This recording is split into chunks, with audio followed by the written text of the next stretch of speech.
Friends, as financial planner मुझे बहुत बार ऐसे सवाल किए जाते हैं कि फाइनेंशियल प्लानिंग होती क्या है, ये किस खेत की मूली है, किस चिड़िया का नाम है। सो फ्रेंड्स, फाइनेंशियल प्लानिंग में कोई ऐसा मेथड नहीं है जो हर किसी के लिए कॉमन हो, कोई ऐसा प्रोसेस नहीं है, कोई डिग्री नहीं है जो आपने कर ली और आप फाइनेंशियली सिक्योर हो गए। बिकॉज क्या होता है ना, फाइनेंशियल प्लानिंग एक अलग चीज है। बिकॉज हर किसी की इनकम अलग होती है, एक्सपेंस उनके अलग होते हैं, लाइबिलिटी अलग होती है, जिम्मेदारियां उनकी अलग होती है। तो हर पर्सन की ना अलग कहानी है अपनी जिंदगी की, तो उनकी फाइनेंशियल कंडीशन भी अलग है, तो फाइनेंशियल प्लानिंग भी उनकी यूनिक है। सो इसलिए ना हर एक बंदे को ना एक फाइनेंशियल एडवाइजर की जरूरत पड़ती है, ताकि वो उसके साथ बैठ के ना समझ सके कि वो अपनी प्लानिंग कैसे कर सकता है। किसी का कॉपी करके किसी ने किसी स्टॉक में पैसे डाला, उसका देख के अपना स्टॉक में पैसे डाल दिया, तो वो गड़बड़ हो जाता है, आगे चल के ज्यादा लॉन्ग टर्म नहीं चल पाएगा। अगर वाकई में आपको फाइनेंशियली इंडिपेंडेंट बनना है, फाइनेंशियल फ्रीडम पानी है, तो आपको ना फाइनेंशियल प्लानिंग करनी ही पड़ेगी। फ्रेंड्स, इस वीडियो में मैंने 5 ऐसे कॉमनली आस्क्ड क्वेश्चन का आंसर दिया है। ये क्वेश्चन हो सकता है आपके भी हो, और कॉमन सवाल है जो लोग ज्यादातर पूछते हैं जब भी फाइनेंशियल प्लानिंग की बात आती है। और अगर कोई क्वेश्चन छूट जाता है या फिर लगता है कि कोई कुछ आपको और पूछना है, सो प्लीज आप कमेंट्स करिए मुझे। आप कमेंट्स में लिखेंगे ना, तो मेरी टीम या मैं आपको पूरी कोशिश करेंगे उसको रिप्लाई करने की। सो फ्रेंड, चलो शुरू करते हैं, let's begin. So the question number 1, what are the benefit of having emergency budget या इमरजेंसी फंड आप कह लीजिए। सो इमरजेंसी फंड क्यों जरूरी होता है? फाइनेंशियल प्लानिंग जब आप करते हैं ना, तो सबसे पहला चीज होता है आपके पास इमरजेंसी फंड। इमरजेंसी फंड हर किसी के लिए अलग अलग हो सकता है। इमरजेंसी फंड अगर मैं बताऊं कितना होना चाहिए, तो आपके एक्सपेंस का, ठीक है, मान के चलो आपका एक्सपेंस जितना भी है उसका 6 into 6, मंथली एक्सपेंस इंटू 6, इतना तो मिनिमम आपके पास इमरजेंसी फंड होना ही चाहिए। बिकॉज कभी ऐसा हो गया खुदा ना खास्ता, आपकी जॉब चली गई, ठीक है, कुछ इमरजेंसी सिचुएशन आ गई, घर में कोई मेडिकल इमरजेंसी आ गई, सो उस वक्त ये इमरजेंसी फंड यूज होगा। अब इसके बेनिफिट क्या होते हैं? पहला चीज, पीस ऑफ माइंड रहता है। अगर आपको जॉब पसंद नहीं है, तो आप एटलीस्ट जॉब को छोड़ के अपने आप को टाइम देकर दूसरी जॉब भी ढूंढ सकते हो, बिकॉज 6 मंथ का आपके पास टाइम है। सो ये इमरजेंसी फंड एक रिलीफ फंड की तरह आपके लिए काम करता है। Second question is my friend, what is budget?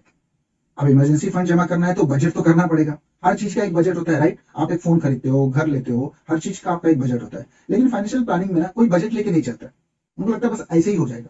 तो बजट करना बहुत जरूरी होता है दोस्तों। नॉर्मली अगर मैं एक रेशियो के हिसाब से समझाऊं, तो 50% आपकी नीड के लिए होना चाहिए। आपकी इनकम का 50% आपकी नीड के लिए होना चाहिए। उसमें आपका रेंट हो गया, इलेक्ट्रिसिटी बिल हो गई, बच्चों की फीस हो गई, घर का राशन हो गया, ये सारा 50% में आपका होना चाहिए।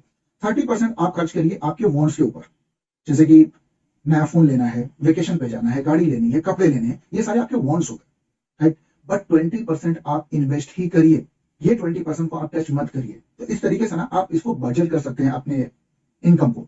और जब तक फ्रेंड्स आप बजट करना नहीं सीखेंगे ना, फाइनेंशियली वेल्थी नहीं बन पाएंगे। सो इसको समझना बहुत जरूरी है। अब जब बजट की बात आती है, तो लोग ये भी पूछते हैं, how can I reduce my monthly expenses? So friends, आप रिड्यूस करना तो आपके हाथ में है, बट अगर आपको सच में रिड्यूस करना है अपने एक्सपेंसेस को, तो पहली चीज ना उसे लिखिए। जब तक आप उसको लिखेंगे नहीं ना, अपने पूरे महीने के एक्सपेंस को, आप रिड्यूस नहीं कर पाओगे। आप सोचोगे आपके दिमाग में, बट एक्चुअल में वो काम नहीं करता। जब आप लिखना शुरू करेंगे, तो आपको पता चलेगा कौन से नेसेसरी एक्सपेंसेस हैं और कौन से अननेसेसरी एक्सपेंसेस हैं। सो आप उन अननेसेसरी एक्सपेंसेस को कट कर सकते हो। जैसे मान के चलो आपके पास फोन है, एक 20,000 रुपीज का फोन आपका सारी जरूरत का काम कर सकता है, बट आपने देखा पड़ोसी को कि वो तो 50,000 का फोन लिया, उसके पास तो आईफोन है। आपने क्या किया? आपने सोचा चलो ईएमआई पे तो लेना है, मैं 50,000 का 1 लाख का फोन लेता हूँ। तो आपने क्या किया? ईएमआई पे उतना महंगा फोन ले लिया, जबकि आपका 20,000 का फोन भी सारी चीजें कर सकता है। आपको पता है आपकी बाइक या आपका कार वर्क कर रहे हैं, ठीक है, बट किसी और को देखा हमने कि उसके पास कार अच्छी है, उसके पास बाइक अच्छी है, तो हमने भी एक एक्सपेंसिव बाइक या कार ले ली, और उसका ईएमआई हम भरे जा रहे हैं। तो जब तक आप लिखोगे नहीं ना, आप समझ नहीं पाओगे कि आपका पैसा जो है कहाँ जा रहा है। आपको ये जानना बहुत जरूरी है। तो इस तरीके से ना आप अपने एक्सपेंस को कम कर सकते हैं। अब हमने बजट बना लिया, इमरजेंसी फंड जमा कर लिया, पैसे भी बचा लिए, तो अब हमने क्या किया? अब हमें इन्वेस्ट तो करना है, सेविंग तो करनी है, but how I can save effectively? ये भी लोग पूछते हैं, क्योंकि सेविंग तो सभी करते हैं, कोई गुल्लक में करता है, कोई तिजोरी में करता है, कोई बैंक में रख देता है, कोई एफडी करा लेता है। सेविंग तो सभी कर रहे हैं, बट कौन सा सेविंग आपको आगे लेके जाएगा, यह जानना बहुत जरूरी है। तो सेविंग का भी ना माध्यम होते हैं, कि अगर आप लॉन्ग टर्म के लिए कर रहे हो, तो चलो मैं स्टॉक मार्केट में डाल देता हूँ, क्योंकि मेरा प्रेजेंट जो है लॉन्ग टर्म का है, तो उसमें मैं रिस्क बड़ा ले सकता हूँ। मेरी एज कम है तो भी मैं रिस्क ज्यादा ले सकता हूँ, क्योंकि मेरे पास टाइम स्पेंड ज्यादा है। वहीं पर मेरी एज ज्यादा है, तो क्या मैं रिस्क ले सकता हूँ? नहीं ले सकता। कुछ किसी ने बता दिया इंश्योरेंस ले लो, ये प्रोडक्ट है, इसमें इतना परसेंट रिटर्न है, आपने ले लिया, ऐसे तो आप फाइनेंशियली फ्री नहीं होने वाले। तो आपको ये जानना बहुत जरूरी है। एक इफेक्टिवनेस लाने के लिए अपनी सेविंग में आपको इफेक्टिव लर्नर बनना पड़ेगा, आपको सीखना पड़ेगा। तो ये इफेक्टिवनेस लाने के लिए ना आपको जानना पड़ेगा, गोल्स बनाने पड़ेंगे। गोल्स पे मैंने ऑलरेडी 3 एपिसोड रिकॉर्ड किए। आप प्लीज उस वीडियो उन तीनों एपिसोड को ना एक बार देख लीजिए, आपको समझ में आ जाएगा कि गोल्स बनाने ही क्यों चाहिए। आपको ये समझ में आ जाएगा कैसे गोल्स को बनाते हैं, कौन कौन से स्टेप फॉलो करके एकदम साइंटिफिकली एकदम सिंपल वे से आप बना सकते हो, और किस तरीके से हमें अपना गोल अचीव कर सकते हैं ये भी आप जान पाओगे। सो फ्रेंड्स, इसके लिए ना गोल्स बनाने बहुत जरूरी है। And fifth question is my friend, how can I start my investment with small amount. अब लोगों की ये भी प्रॉब्लम होती है कि भाई मेरे पास इतने पैसे नहीं है मुझे इन्वेस्ट करने के लिए, तो मैं अपने छोटे अमाउंट से कैसे इन्वेस्टमेंट स्टार्ट करूं। तो फ्रेंड्स, आज के टाइम पे आपके पास पैसा कम है ज्यादा है ये इंपॉर्टेंट नहीं करता, इंपॉर्टेंट ये करता है आपकी इन्वेस्टमेंट हैबिट।